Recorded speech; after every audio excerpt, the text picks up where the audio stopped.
A warning before we begin: this story has been told as a true account. What you are about to hear may be deeply unsettling. Listen at your own risk.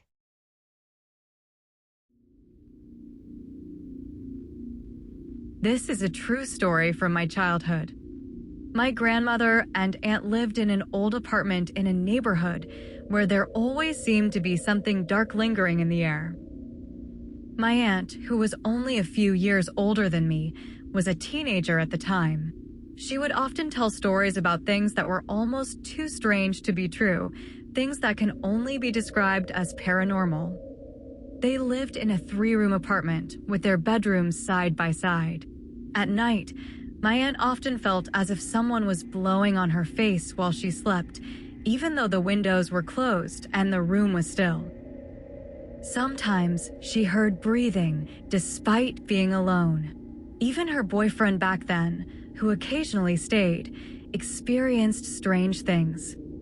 My aunt often had nightmares, recurring dreams where she was dragged under the bed, attacked by a girl with a pair of scissors, or where a doll suddenly started screaming, "Mama," with a voice that grew more distorted each time it screamed. One night, she woke up to the sound of mumbling. She got up and followed the noise to my grandmother's bedroom. When she opened the door, she saw a man sitting next to my grandmother's bed. At first, he just sat there, watching my grandmother sleep. Then, without a word, he slowly turned to look directly at my aunt.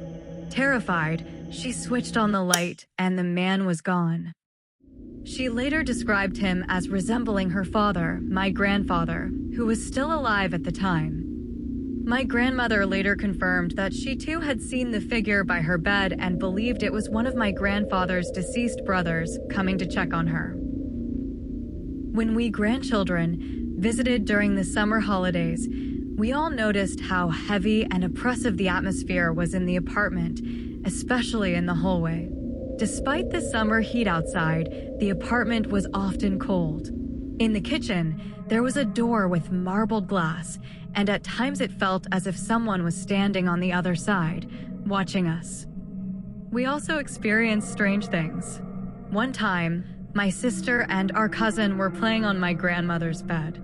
Hanging from the ceiling was a lamp with a golden knob that reflected the whole room. When my sister looked into the reflection, she saw a figure standing, motionless, in the corner next to the bed. Because of all the strange things that happened, we were too scared to be alone in any of the rooms, especially at night, and we often went to the bathroom together, with one of us standing guard. My grandmother often downplayed what happened when speaking to us kids. She used to say, "You shouldn't be afraid of the dead. You should be afraid of the living." Still, we noticed that she started wearing a red thread around her wrist, a protection against negative energy, which she later cut off and burned to cleanse herself. Eventually, my aunt moved out, and my grandmother switched to a smaller apartment in the same area. But the strange events continued. One day, the police knocked on my grandmother's door. They asked if she had been at home and if she had heard anything unusual.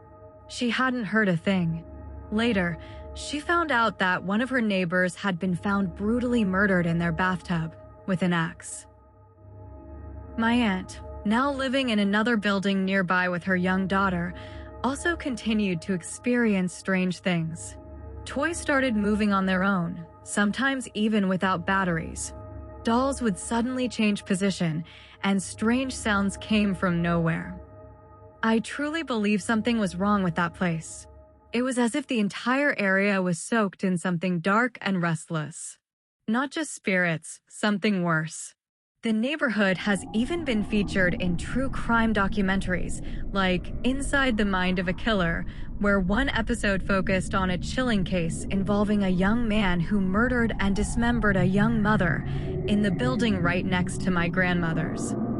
And even verse, it seemed to follow, because when my aunt visited our home in another city, the same strange things started happening there, but only when she was around. That, however, is another story for another time. I was so scared that I even considered reaching out to a priest to have the apartment blessed. Eventually, both my grandmother and my aunt left the area. Whatever haunted that place seemed to stay behind, because once they left, everything stopped. Sweet dreams.